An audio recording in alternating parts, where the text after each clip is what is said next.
आगामी आर्थिक वर्षको नीति तथा कार्यक्रममाथि संसद उठेका प्रश्नहरूको जवाब दिन प्रधानमन्त्री बालन शाह उपस्थिति नभएको विरोधमा 4 राजनीतिक दलले प्रतिनिधि सभाको बैठक बहिष्कार गरेका छन्। बैठक बहिष्कार गर्नेहरूमा एमाले, नेपाली कम्युनिस्ट पार्टी, श्रम संस्कृति पार्टी र राष्ट्रिय प्रजातन्त्र पार्टी राप्रपा रहेका छन्।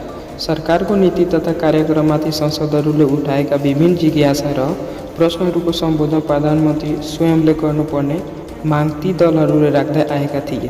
प्रधानमन्त्री बालन शाह जवाबका लागि संसद उपस्थिति नभएपछि असन्तुष्ट बनेका प्रतिपक्षी दलहरू संसदबाट बाहिरिएका छन्। 4 दलले बैठक बहिष्कार गरेर बाहिरिए पनि प्रमुख प्रतिपक्षी दल काङ्ग्रेसले भने सदनभित्र उभिएर विरोध प्रदर्शन जारी राखेको छ। काङ्ग्रेसका सांसदहरूले प्रधानमन्त्रीको उपस्थिति अनिवार्य रहेको बताउँदै आएका थिए। यसअघि प्रतिपक्षी दलहरूले नीति तथा कार्यक्रम जस्तो महत्त्वपूर्ण विषयमा प्रधानमन्त्रीले नै संसदमा उभिएर स्पष्टीकरण दिनुपर्ने अडान राख्दै आएका थिए।